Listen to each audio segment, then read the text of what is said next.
Nagbabalik ang SMNI Presidential Debate 2022. And for the first round, the candidates will be answering questions from the panelists. The first question will come from UP Professor Dr. Clarita Carlos. Each candidate will have 90 seconds to answer a panelist's question, and other candidates will have 60 seconds each for interpellation, and then 30 seconds for a rebuttal. And just as a reminder for our candidates, you have a timer here in the front, so you can be guided as to how much time you have left. Professor Carlos, your question, please. Hi, good evening, everyone.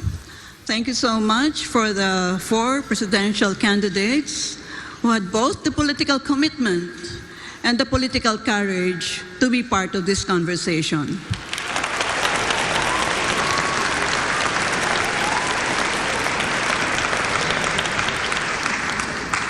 My area of research and expertise is on foreign policy and defense and security, so my first question will be within the rubric of these issue areas.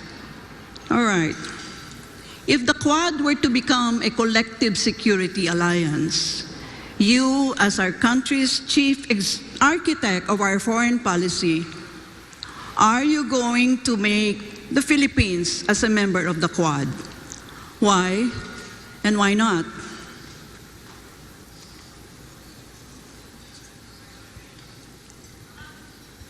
Professor Carlos's question will be addressed to Secretary Norberto Gonzales first. Well, we will always be part of arrangements like that. And yes, it's important.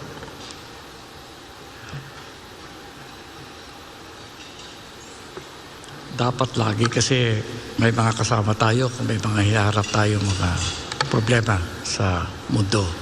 Kaya kailangan, kung may mga arrangements na ganyan, dapat pinapasok natin.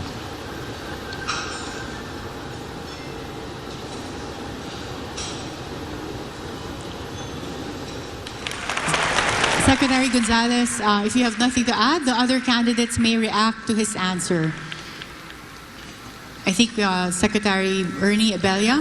Yes. The Philippines needs to retain an independent foreign policy, and in which case it needs to be able to dance between the 2 great powers. As we can maintain relationships with them, but not to join, however, because we need to be able to maintain that specific independent stance. We can relate with either one, the other one, but at the same time, we need to retain our independence and be able to sustain our own sovereignty. Thank you.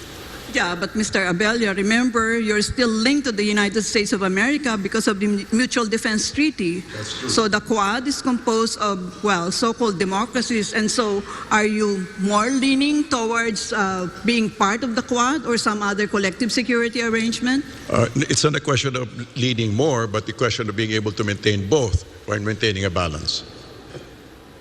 Yeah, I have a problem with the concept of independent because it's like you're sitting on the fence. Is that what you mean?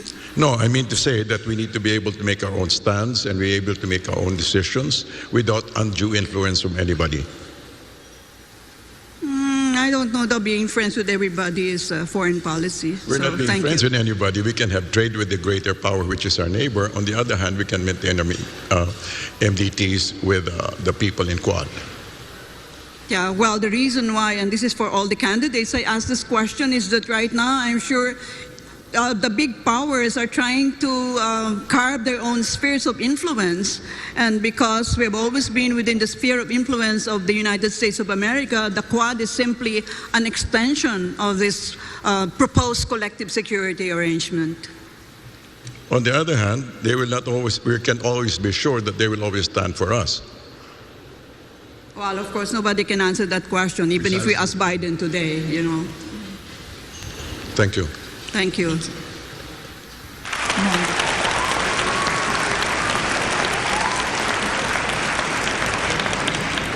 Senator Marcos. Yes, I think any of these agreements we should, of course, encourage, as long as it is very clear to us what is the advantage to the Philippines.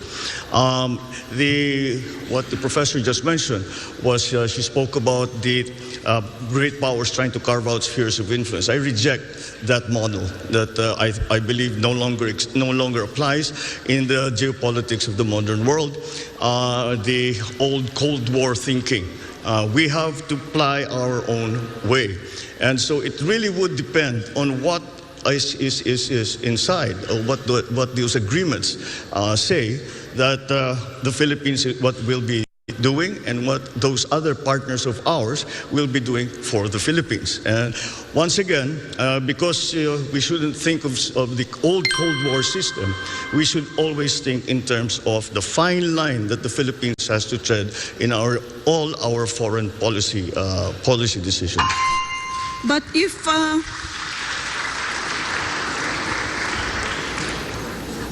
Mr. Marcos, if you reject the concept of spheres of influence, does that mean you're going to scuttle the Mutual Defense Treaty when you become President of the Republic? By no means. Linked to the United States of America as a defense ally. No, by no means. The relationship with the United States, our special relationship with the United States, is not something that we can treat, be cavalier about. It is a very important one. And it has stood us in good stead for over 100 years. And that, I think, will never disappear from the Philippine psyche, the idea and the memory of what the United States did for us and fought with us in the last war. And so that is a specific part of our foreign policy. But then as we approach, we know that we are a hot spot right now. The West Philippine Sea is a hot spot in geopolitics right now. And that is why we still have to find our own line in terms of all of these arrangements. Except the one simple principle is that we will not cede 1 square inch of the Philippines to any country. Karen, do I have time for one more follow-up with Mr. Marcos? Yes, Professor Carlos. Yeah. Okay, if that is the stance that you have taken, Mr. Marcos, suppose you have a situation where China is trying to, take us in, embrace us within its sphere of influence. How would you react as our chief architect of our foreign policy? Once again, in terms of specifically to China, the correct approach still seems to be one of engagement. And no matter what the superpowers are trying to do, we have to work in the interest of the Philippines, and we cannot allow ourselves to be part of the foreign policy of any other country. And we have to have our own foreign policy. So again, whatever the superpowers do, we as a highly strategic geographic, having a highly strategic geographical location in the world, really have to walk that very, very fine line between these great powers who, I always say, these are great powers, we are in between. If they sneeze at the same time, we disappear from the map. And that is something that we always have to keep in mind. Thank you. Leody, we'll hear from you.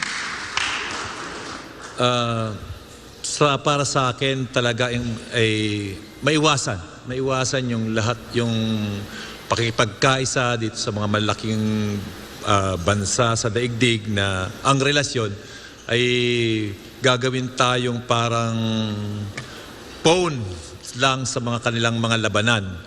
Ang aking naiisip talaga ay maging unaligned ang ating bansa sa mga malaking kapitalistang bansa sa daigdig, tapusin yung ating military agreement sa US, yung Mutual Defense Treaty, yung BFA, yung EDCA, at pati yung relasyon natin sa China na dihadong-dihado tayo. Makipagkasundo lamang tayo doon sa mga bansa nagagalang sa ating mga karapatan, sa ating soberanya, sa ating territorial integrity, sa ating mga panuntunan. Any follow-up questions, Professor Carlos? Yeah, Mr. de Guzman, kung gusto ninyong non-aligned po tayo, ay saan po tayo tutukod? Alam niyo naman ng ating military yung pinakamahina sa buong ASEAN region. So, ito ba ay aspiration mo lang bilang chief executive? Or is non-alignment, this is still something that will wash in international politics now? Nine-align tayo doon sa mga bansa na magagamit lamang tayo sa kailang mga interes. Lalo na sa kasalukuyan ng sitwasyon ngayon na yung China halos at Amerika ay may trade war at nagigirian sila, huwag na tayong makisangkot sa kailang girian. Makipag-align tayo sa mga bansa na nagsusulong ng pagkakaisa, kapayapaan at economic ang mas focus ng pagkakaisa at pagtutulungan. At hindi yung papanig sa Amerika o sa China, lalo na sa usapin ng West Philippine Sea na siya ang mainit na usapin sa ngayon. Magagamit lamang tayong phone ng sino man sa kanila. Kaya dapat makipagkaisa tayo sa mga bansa dito sa Southeast Asia at tayo ay magtulungan para sa ikauunlad ng mamayan. Iwasan natin ang giyera.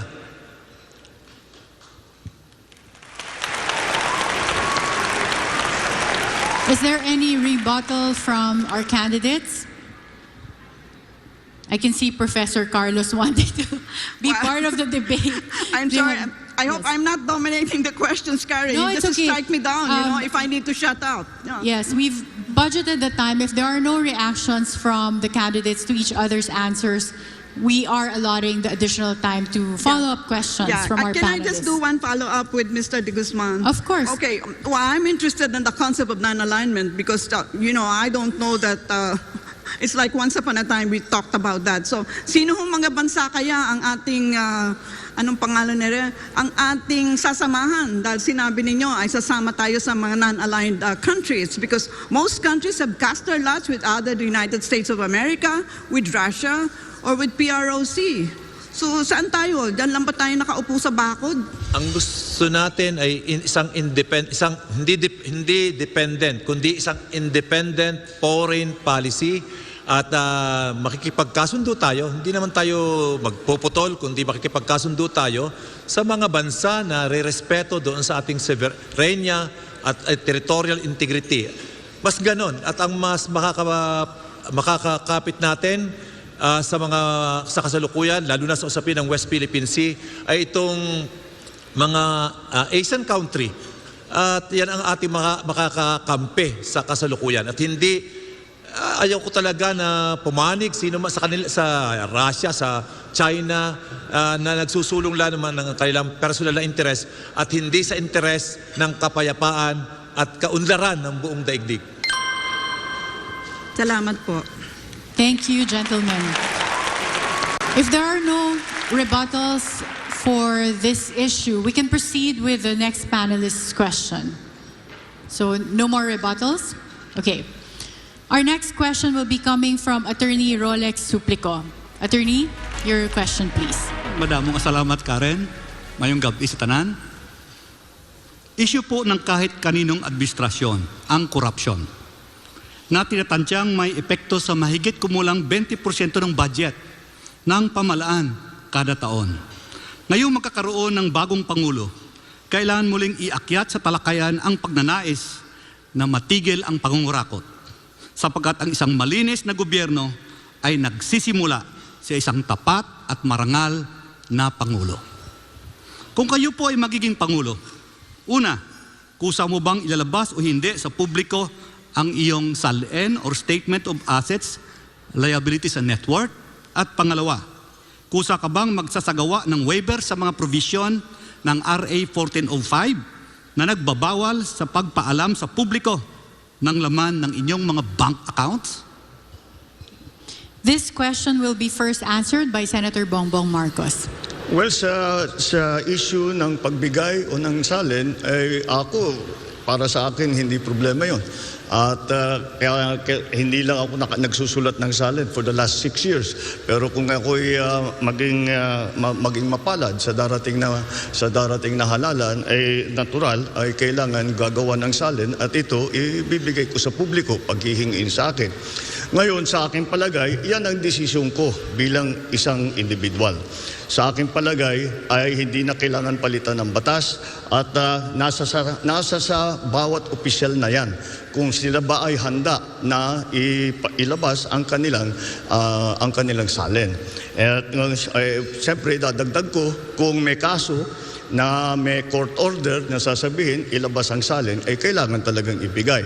Pag na-mandate ng isang korte, maliwanag na talagang ibigay at ipalaman. Sa sarili ko lamang, para maging maliwanag, kapag ako ay susulat muli ng salin, ito ay gagawin kong public information. Thank you, Senator Marcos. If there are no other reactions from any of the candidates to Senator Marcos's answer, we will proceed with Secretary Ernie Abella for the same question. Yeah, Yes. wala pong problema sa akin yun. We just, I'd comply. There's no question about it. Okay, short and sweet, Attorney. Thank you. And I assume no reaction from the candidates. Okay, we'll have Leody for the same question. Dapat lang na ilabas, no? Dapat lang ilabas. Ito, walang problema sa akin na ilabas yung salin at igawing publiko. Great, another straight to the point answer. And of course, Secretary Norberto Gonzales. Okay lang. Okay lang na ilabas yan. Pero, alam mo, siguro may dagdagan pa natin ng konti. Kasi meron akong nalalaman na sa ibang bansa, hindi lang SMNI ng mga public officials ang ipinopubliko. Public na ipinapublish ang lahat ng income tax returns ng buong sambayanan. Maganda siguro ganoon para pantay. So Karen, follow-up question. Of course. Papayag ka bang i-require ang inyong immediate family, asawa at mga anak na ilabas na magperma ng waiver sa provisions ng RA 1405? Of course, buong Pilipinas nga gusto kong gumawa niyan eh. Dapat open tayo kung ano ang hinahawakan natin para na sa ganun walang duda. At mas mabilis ang pagkolekta ng taxes. Na tama. I think we have reactions from Senator Marcos. Sa aking palagay, kung sino ang nasa batas na sinasabing kailangan sumulat ng salin, ay kung nasa sa kanya, kung sila ay maglalabas. Ngayon, ang pamilya ko naman ay siguro hindi dahil pamilya ko kailangan magsulat ng salin at kailangan ilabas. Kaya siguro yung aking sinasabi ay lahat na kung may pamilya man ako na nakaupo na sumusulat ng salin, ay sa palagay ko handa rin sila na ilabas lahat yan. I also saw Secretary Abella reacting earlier. Sir, yes. No, basically, kung sino kung kailangan, like everybody said, kung sino kailangan maglabas, ilalabas, wala naman kagipitan doon.